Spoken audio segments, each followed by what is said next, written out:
Officer here at the Audio Active Group at Cumulus Media in Westwood One, and today our focus is on advertising effectiveness, and specifically, what are the factors that create the greatest contribution to sales?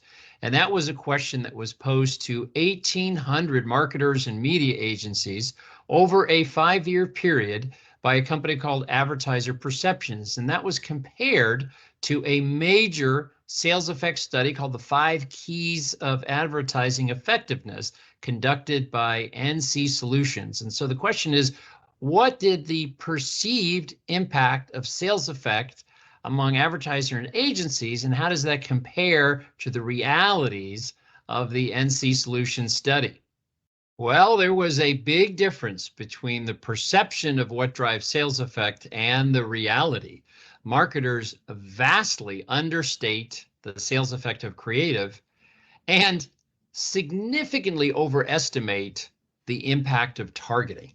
So Nielsen Catalina Solutions, or known as NC Solutions, back in 2018 conducted a major sales effects study where they examined cross-media campaigns. They matched actual ad exposure to consumer purchase data from Shopper Card. And this was a significant study. You've probably over the years seen a lot of the slides on LinkedIn. Well, now 6 years later, NC Solutions has refreshed the study, brand new, just released in the last 6 months or so.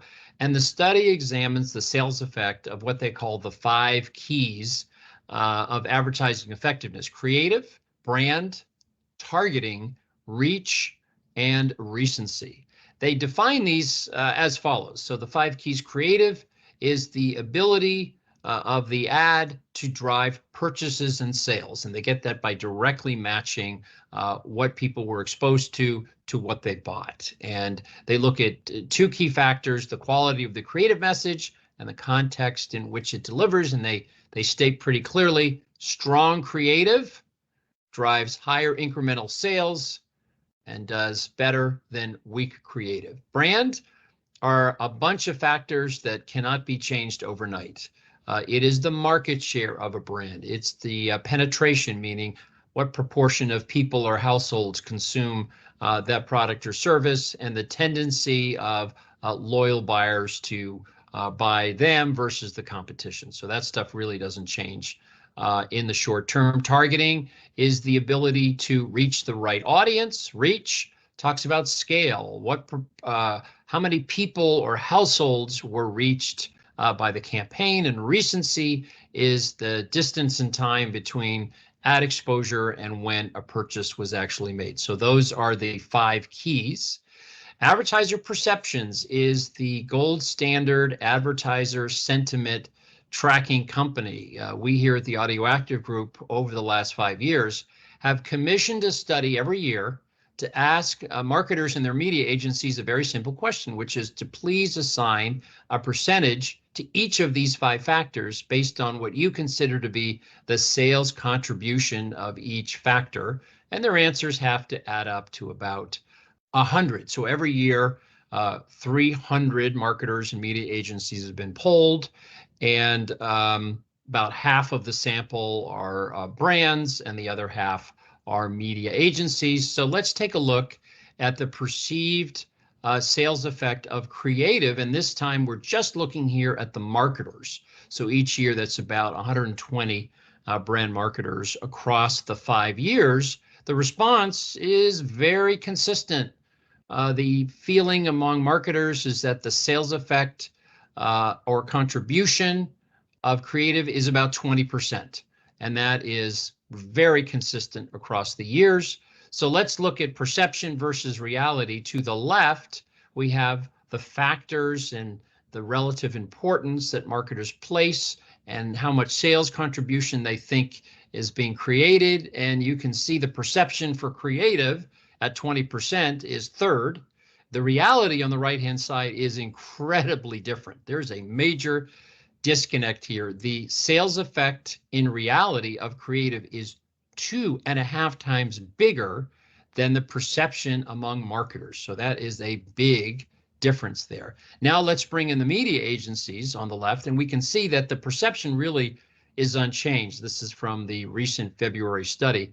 So between marketers and media agencies, they say 19% of sales effect is creative. The reality is 2.5 times bigger at 49%. So let's turn to the experts and let them weigh in. To the left of your screen, Analytic Partners, one of the world's largest media mix modelers. Those are companies that analyze all the sales data, and they use sophisticated analytics to determine what is causing sales effect across the entire media investment. And they state that creative is a key driver of campaign effect and advertiser performance, second only to investment levels. And to the right, the beloved and very well-known Lou Pascalis, who was the longtime head of media at Bank of America and now has a successful consultancy. And Lou says, as a lifelong media guy, I experienced moments of outrage that the creative was essentially given a hall pass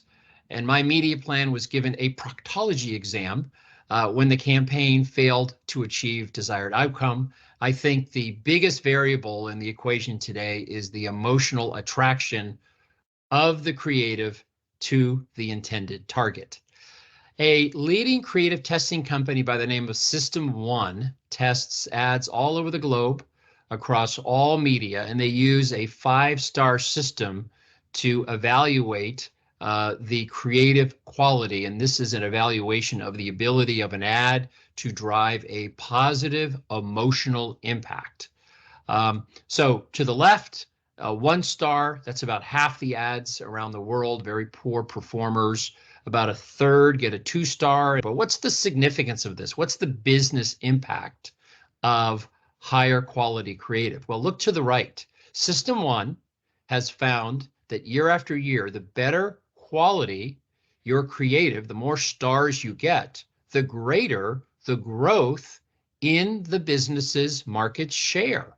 This is quite incredible. So if you look at a 3-star ad, that can lift market share by 1% over the long term. And this assumes that the media investment as a proportion of the competitive set is 10% or greater than the market share. That's called extra share of voice. So creative matters, and there is a significant business effect. The stronger your creative, the greater your long-term growth of your market share. Now, over at System 1, John Evans, who has a very famous podcast that you need to check out. It's called Uncensored CMO. Check it out, Uncensored CMO, John Evans, wherever you get your podcasts. He is the chief customer officer, and he says that it's a little known secret that creative is the #1 factor in the performance of advertising effectiveness. So brands that focus on creative have a huge competitive advantage, but marketers need to wake up to the importance of creative, and that it's not a dark art or catching lightning in a bottle, that you can pre-test your way, you can find your way to what's working and make enhancements. So if the #1 factor of advertising sales effect is creative, making that your #1 focus should be a crucial priority. Now, his colleague at System 1, Andrew Tyndall, who is the maestro of LinkedIn. You have to follow this gentleman on LinkedIn. He is prolific and insightful. He is the SVP of Global Creative and Media Partnerships, Andrew Tyndall. He says marketers spend way too much time worrying about anything but one single thing that could change their business, and that is creative effectiveness. And he says we need to be bold and say no to things that would distract us and get more time to make better ads and partner with the right agencies that can bring talent, tools, and knowledge to make advertising work that works. So let's turn our attention now to targeting. And we're going to just focus on the marketers and the advertiser perception study across the 5 years. It's pretty consistent. The perception is that targeting generates in the mid-20s as a proportion of sales effect. The most recent February read shows a bit of a downtick to 23%, perhaps due to the dawning awareness of cookie deprecation. So let's compare to the left the perceptions of sales drivers among the marketers, and to the right, the perception of sales drivers among the media agencies. And you can see basically they're in lockstep. Targeting is perceived as the leading sales driver. Number two, brand, and then creative and reach further down the list, and recency last. So media agencies and their clients, very consistent in their perceptions of what drives sales effects. So what is the relationship between the perception of targeting to the left and the NC solution sales contribution, the actually reality, to the right? A major disconnect in the opposite direction. The actual sales effect of targeting is half what media agencies and marketers perceive. It's only 11% of sales effect. The perception is 24%. So targeting is a weak force and a very, very small impact on sales effect. So let's turn to the experts. To the left, Elise Kane, a professor at Baruch College, former VP Insights and Analytics at Colgate-Palmolive. She has three watchouts on targeting.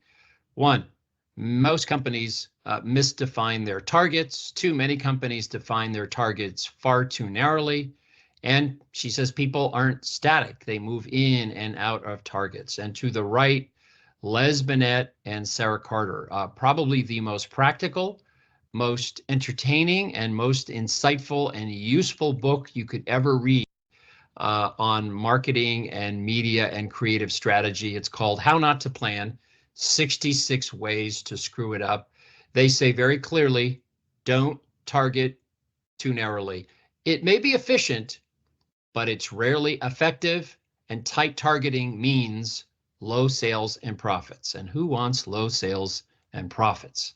So let us line up all of the media agencies from the February study and the marketers to the left, and to the right, we have the truth, the reality, courtesy of the 5 Keys study from NC Solutions, the most recent study just released 6 months ago.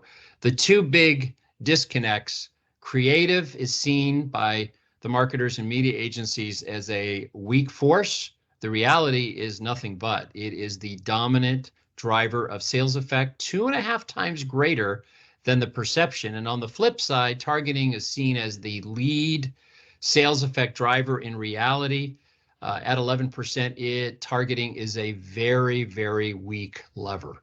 So what's some takeaways? What would be some recommendations? Well, no doubt creative for your business, for your retailer, for your brand should be your number one top priority. When it comes to audio, there's been a lot of work done on best practices. Here at the Audio Active Group, we've published a significant deck on audio creative best practices. We'd be happy to send you, and this is based on a lot of marketing gurus and a lot of creative testing.